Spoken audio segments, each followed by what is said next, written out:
اجرکم اللہ، خدا کوئی غم نہ دے سوائے غم مظلوم کربلا کے۔ عزاداران مظلوم کربلا، ایک مرتبہ حسین نے کہا اے بیٹی، ارے اس کا باپ شہید ہو گیا، یہ یتیم ہو گئی ہے، اس لیے میں اس کے سر پہ دست شفقت پھیر رہا ہوں، پیار کر رہا ہوں، کیونکہ یتیموں کے ساتھ یہی سلوک کیا جاتا ہے، سر پہ ہاتھ پھیرا جاتا ہے، پیار کیا جاتا ہے۔ سکینہ کے نظر میں یہ ہے کہ جو بھی یتیم ہوتا ہے اسے پیار کیا جاتا ہے، تماچے نہیں لگائے جاتے۔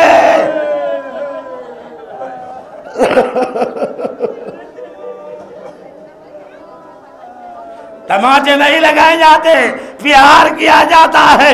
عزادارو، مگر عصر عاشور عجیب منظر تھا، جو آگے بڑھا کوئی تماچے مار رہا ہے، کوئی گوشوارے چل رہا ہے۔ سکینہ جب نہیں مقتل کا رک کر کے کہتی ہو بابا، کیا اسی کو یتیمی کہا جاتا ہے؟ اجرکم اللہ، خدا کوئی غم نہ دے سوائے غم مظلوم کربلا کے۔ عزادار حسین شہید ہو گئے۔ جب حسین شہید ہو گئے، شمر ملعون آگے بڑھتا ہے، ظالم آگے بڑھتا ہے، چاہتا ہے کہ سکینہ کے بندے چھینے۔ سکینہ نے کہا ہے شمر وہیں رک جا، میں خود اتارے دیتی ہوں۔ سن سکتے ہیں جملہ، اولاد والوں کا مجمع ہے۔ شمر کہتا ہے کہ شمر سے سکینہ کہتی ہے کہ اے شمر رک جا، میں خود اتارے دیتی ہوں۔ سکینہ نے لاکھ کوشش کی کہ بندے اتر جائے، مگر بندے نہ اترے، اس لیے کہ سکینہ سے بندے اتارنے بھی نہیں آتے تھے، کیونکہ ماں نے پہنائے تھے، بابا نے پہنائے تھے۔ جب بندے نہ اترے، ظالم نے کیا ظلم کیا، ایک مرتبہ ہاتھ آگے بڑھایا، عزادارو بندے اتارے نہیں، کھینچے۔ سکینہ نے فرات کا رکیا، چچا ابا، مقتل کرو کیا بابا۔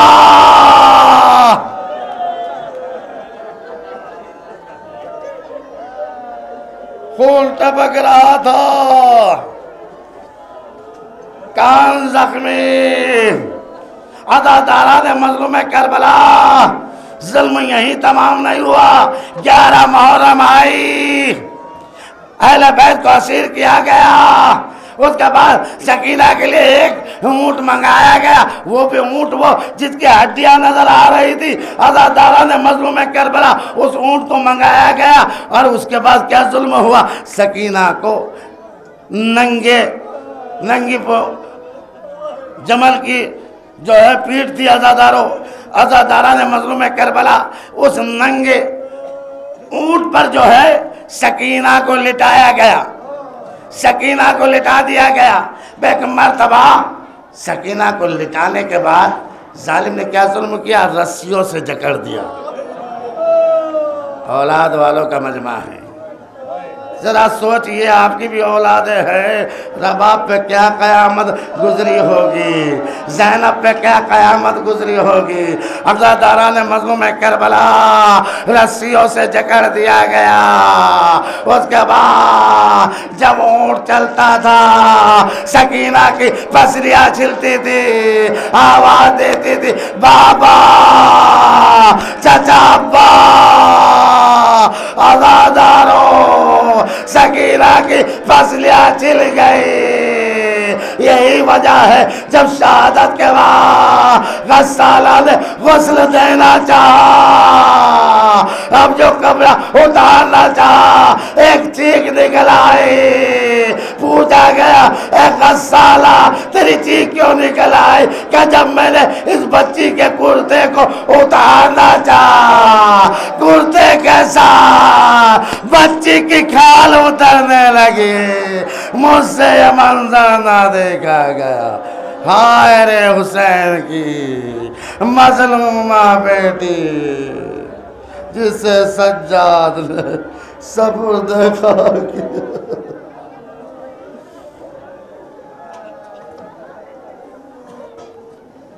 یا اللہ بحق محمد علیہ ہمارے آنسو کو مغفرت مزاحم جو پریشان حال ہیں ان کی پریشانی معروف، جو بے روزگار ہیں انہیں روزگار عطا فرما، جو برسر روزگار کے روزگار میں ترقی عطا فرما، تمام مہمان اہل بیت کی حفاظت فرما، تمام ہی زائرین کرام جو یہاں آئے ہیں ان کی زیارت کو قبول فرما. یا اللہ بحق محمد وآل محمد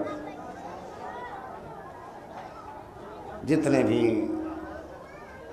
یہاں پر یا جہاں بھی زائرین کربلا جا رہے ہیں یا حسین ٹیکری بگڑا جوگی پورہ حید آباد وغیرہ ان کی حفاظت فرما، جو سفر میں ہیں ان کے سفر کو آسان فرما. خصوصاً دعا تیری بارگاہ میں یہ ہیں کہ پالنے والے علماء کرام مراجع کرام کی حفاظت فرما، آیت اللہ العظمہ سید علی خامنہ صاحب کی حفاظت فرما، آیت اللہ العظمہ سید علی سستانی صاحب کی حفاظت فرما، آیت اللہ سید الحکیم صاحب اور دیگر مراجع کرام کی حفاظت فرما، ان کی عمر طولانی فرما. حزب اللہ کے لیڈر حسن نصر اللہ کی حفاظت فرما، تو مقروض ان کا قرض ادا فرما. تیری بارگاہ میں دعائے خاص یہ بھی ہے کہ پالنے والے جن کے دلوں میں معرفت مراجع کرام نہیں ہیں ان کے دلوں میں معرفت مراجع کرام پیدا فرما.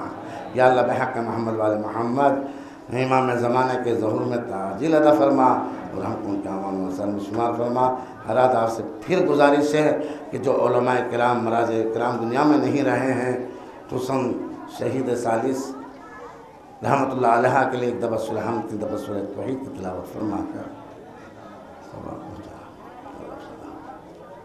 حضرات یہ بھی نام شامل کر لیں. منظور فاطمہ بنت غفور حسن